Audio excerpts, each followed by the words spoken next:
Well, guys, this might be it. The very end of the Inaho Detective Agency's very premise on YKWC. However, I am not one to go down without a fight. For all the sacrifices made, the Comnads, Total Dude, Spado, Hinazal, Sephiroth, Spectair, Kuma, Moody Mary, Shogunyan, the agents, and our beloved Usopp himself. We must fight in their honor to avenge their deaths. This may be your toughest battle yet, but we are prepared to win at whatever cost. This is why you should vote for Inaho Misora or Haley Ann Thomas for Yokai Watch Champions Round 5. As always, we have to take down our competition first. Number 1, Fumiaki, more like Fakeiyaki. This man over here is a fraud. First of all, he isn't even real.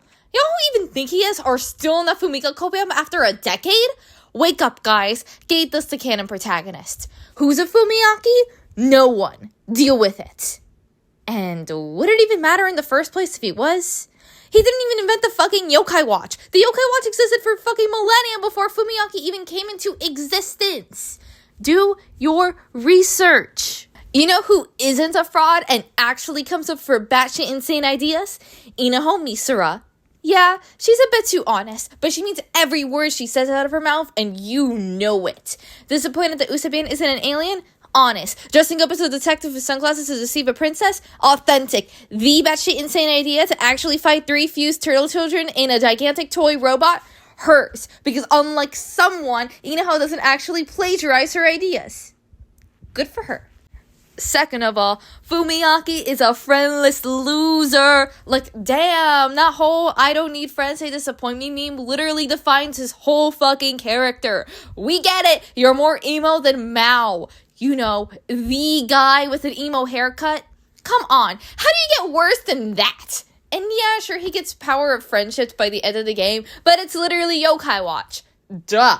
If it wasn't for his fuck-ass granddaughter, he'd still be singing Welcome to the Black Parade, people. Meanwhile, you want to know who isn't a friendless loser and actually gives a shit about the people around her? Inaho Misora. Miss literally stayed up for over 24 fucking hours in Yokai Watch 4 just to find Usopp. Miss, second he ran away, knew the exact location where he was at in the 3rd game. Miss knew the rocket wouldn't work in the anime, summoning 5 yokai as a result, including a legendary, just so her Pookie's dad could be happy. 10 out of 10 friend would recommend. She would go to the ends of the earth for you, and you know it. Finally, I said it with Hovernyan, and I'll say it again. Where is the accessibility? Like, what do you mean I have to play the non-canon protagonist to even find these guys, link all 3 versions of the 2nd game to fight him in a daily battle, which are all fucking rigged, and when you finally enter the 3rd game with an inch of hope, saying, my Shayla Fumiaki, Maximus K, he's gotta be obtainable even though Fumi got replaced with someone better. He's a Yokai Circle exclusive.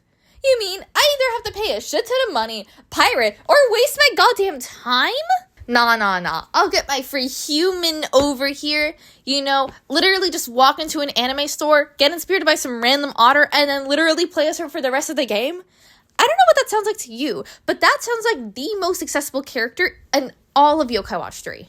But now, we must assess why Peak is, well, Peak, and actual reasons to vote for her instead. First of all, she is the definition of Maximus Mask. He stands for 3 things: love, courage, and moxie, and Inaho represents all 3 of those things.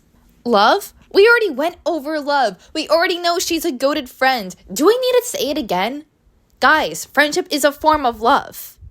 But you also can't deny her one true love: Sailor Cuties. Second, courage. I don't know what defines courage if it's not ending a mafia, a child trafficking ring, and befriending a mad scientist who literally tried to kill her. That's like what courage is in a nutshell. Third of all, moxie or determination. Again, her searching for Usopp for over 24 hours. Did she even sleep that night? Or, you know, the time she traveled across the whole world just to find one guy and somehow succeeded? Man, screw Fumiaki. Inaho is the real Maximus Max fan, which By the way, she is one in canon. Second of all, you can't deny, Girly has a sense of style. Like, look at these fits. They're so adorable, and she can come up with them in literal minutes or seconds. Like, where the heck did she get the robo-suit from? Nobody knows. She's just that awesome. Meanwhile, look at Fumiyaki. He has no drip. What are those jean shorts and dumb-ass khaki jacket? Nah. Even in her day-to-day outfit, Inaho still outstyles him. Like, come on, kid. At least have some color coordination. Lastly, come on, man. You can't deny that Inaho's creative. Even in the game where she's literally actively sidelined, she still finds a way to be useful. Delivering items via literal delivery drones? How do you come up with that? Even if she's still stealing Usapion's credit card, damn does she know how to solve a problem. And in style. In her quest, she literally turns into an anime girl, gets 3 teenagers, a legendary yokai, and Mark Orkerberg to build a robot, and gets time travel for an interview? What interesting conclusions does Fumiyaki make about anything? A stolen idea? Quoting a superhero? He couldn't even reach her level if he tried. And so finally, in conclusion, we have to protect our girl. Our girl who isn't a fraud. Our girl with moxie, our girl with friends, our girl with creativity, our girl with style. Fumiyaki, as much as he has his strengths, stands in the way of that. Please, guys, for Inaho's sake, I implore you to bite the bullet and instead vote for the one who really matters instead.